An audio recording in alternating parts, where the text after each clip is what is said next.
Assalamualaikum warahmatullahi wabarakatuh.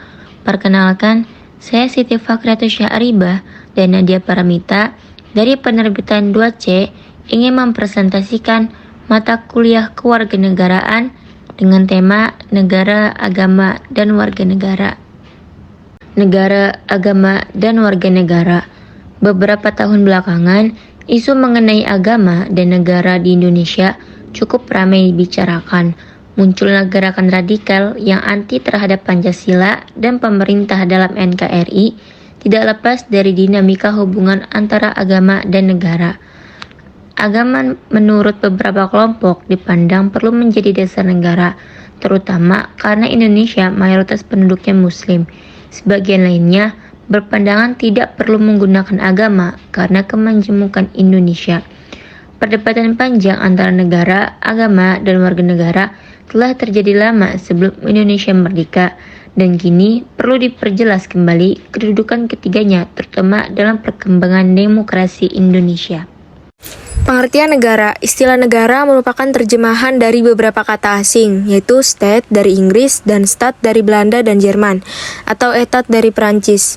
Secara terminologi, negara diartikan sebagai organisasi tertinggi di antara satu kelompok masyarakat yang memiliki cita-cita untuk bersatu, hidup di dalam suatu kawasan, dan mempunyai pemerintahan yang berdaulat. Pengertian ini mengandung nilai konstitutif, lazimnya dimiliki oleh suatu negara berdaulat, masyarakat, wilayah, dan pemerintahan yang berdaulat. Atau lebih lanjutnya, mengenai pengertian negara ini, yaitu negara identik dengan hak dan wewenang. Tujuan negara sebagai sebuah organisasi kekuasaan dari kumpulan orang-orang yang mendiaminya, negara harus memiliki tujuan yang disepakati bersama. Tujuan sebuah negara dapat bermacam-macam, antara lain untuk memperluas kekuasaan, untuk menyelenggarakan ketertiban hukum, dan untuk mencapai kesejahteraan umum. Berikut unsur-unsur negara. Yang pertama, rakyat. Dalam pengertian keberadaan suatu negara adalah sekumpulan sia yang dipersatukan oleh persamaan dan bersama-sama mendiami suatu wilayah tertentu.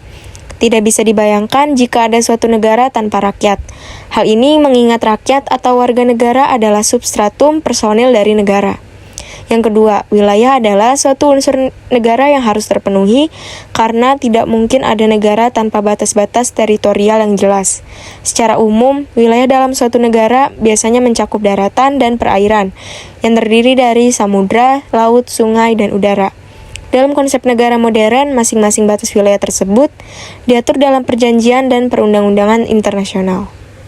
Pemerintah adalah alat kelengkapan negara yang bertugas memimpin organisasi negara untuk mencapai tujuan bersama didirikannya sebuah negara.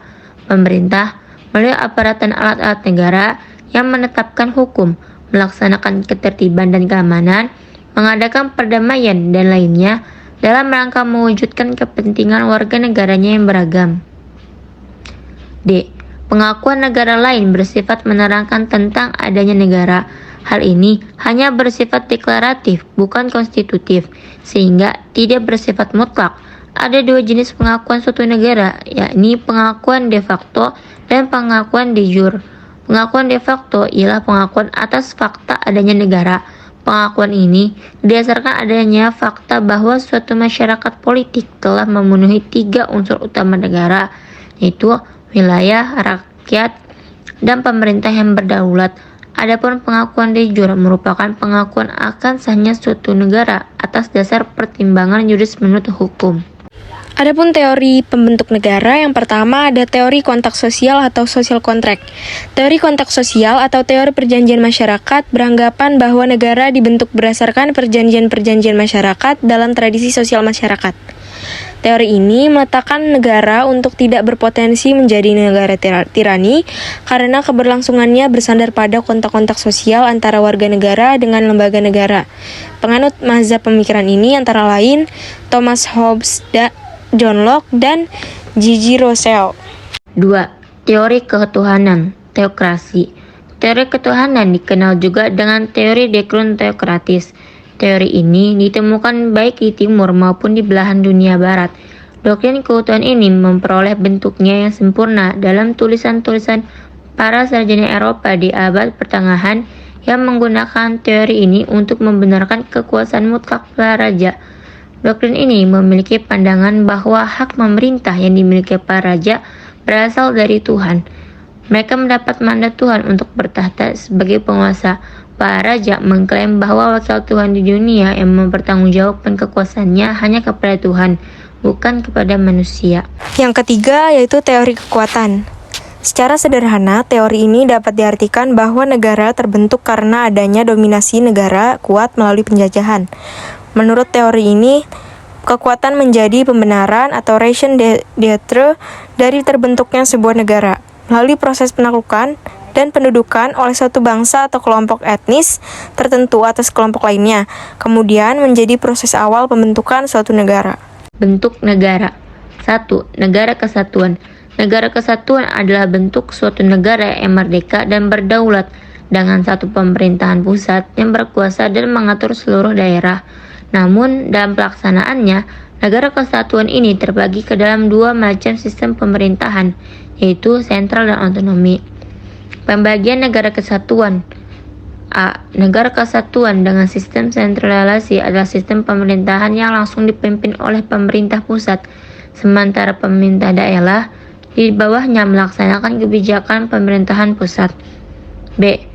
Negara kesatuan dengan sistem desentralisasi adalah kepala daerah yang diberikan kesempatan dan kewenangan untuk mengurus urusan pemerintah di wilayahnya sendiri. Sistem ini dikenal dengan istilah otonomi daerah atau swatantra. Bentuk negara yang kedua yaitu negara serikat. Negara serikat atau federasi merupakan bentuk negara gabungan yang terdiri dari beberapa negara bagian dari sebuah negara serikat. Pada mulanya, negara-negara bagian tersebut merupakan negara yang merdeka, berdaulat, dan berdiri sendiri. Setelah menggabungkan diri dengan negara serikat, dengan sendirinya negara tersebut melepaskan sebagian dari kekuasaannya dan menyerahkannya kepada negara serikat. Berikut pembagian negara serikat. Yang pertama, monarki. Monarki adalah model pemerintahan yang dikepalai oleh seorang raja atau ratu. Dalam praktiknya, monarki memiliki dua jenis, yaitu monarki absolut dan monarki konstitusional. Yang kedua, oligarki. Oligarki adalah model pemerintahan yang dijalankan oleh beberapa orang yang berkuasa dari golongan atau kelompok tertentu yang menguasai sumber ekonomi dan politik. Yang ketiga, demokrasi. Demokrasi adalah bentuk pemerintahan yang bersandar pada kedaulatan rakyat atau mendasar pada kekuasaannya, pada pilihan dan kehendak rakyat melalui pemilihan umum atau pemilu yang dilakukan secara periodik dan berlangsung secara umum, jujur, adil, dan aman. Pasal 5 UUI 2006 dengan status anak warga negara Indonesia menyatakan 1.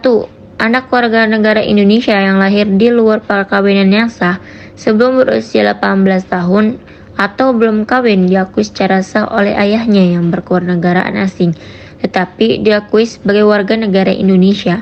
2. Anak warga negara Indonesia yang belum berusia 5 tahun dianggap secara sah sebagai anak oleh warga negara asing berdasarkan penetapan pengadilan, tetap diakui sebagai warga negara Indonesia.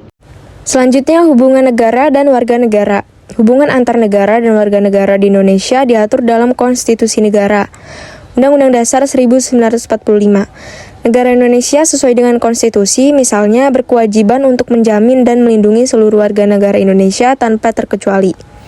Secara jelas, dalam Undang-Undang 1945 pasal 34 misalnya, disebutkan bahwa fakir miskin dan anak-anak terlantar dipelihara oleh negara pada ayat 1.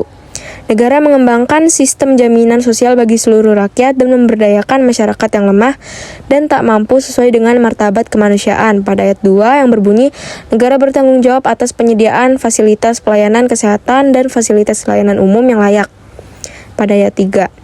Selain itu, negara juga berkewajiban untuk menjamin dan melindungi hak-hak warga negara dalam beragama sesuai dengan keyakinan dan hak mendapatkan pendidikan, kebebasan berorganisasi dan berekspresi, dan sebagainya. Hubungan negara dan agama. Negara secara aktif dan dinamis harus menyokong setiap individu-individu sehingga terciptanya kerukunan umat beragama dan tercapailah hubungan ideal yang diharapkan oleh pendiri negara ini dan pejuang-pejuang yang telah susah payah mempertahankan kemerdekaan. Karena jika rasa aman, tentram, dan damai dan jiwa Bhinneka Tunggal Ika melekat di jiwa masyarakat Indonesia dewasa ini mendefinisikan bukan negara sekuler dan agama, maka dengan tegas Indonesia adalah negara bertuhan Negara Batuhan adalah mendedikasikan Tuhan Yang Maha Esa sebagai landasan dalam kehidupan berbangsa dan bernegara. Sekian presentasi dari kami mengenai negara, agama, dan warga negara. Semoga dapat bermanfaat bagi kalian semua. Kurang lebihnya mohon maaf. Wassalamualaikum warahmatullahi wabarakatuh.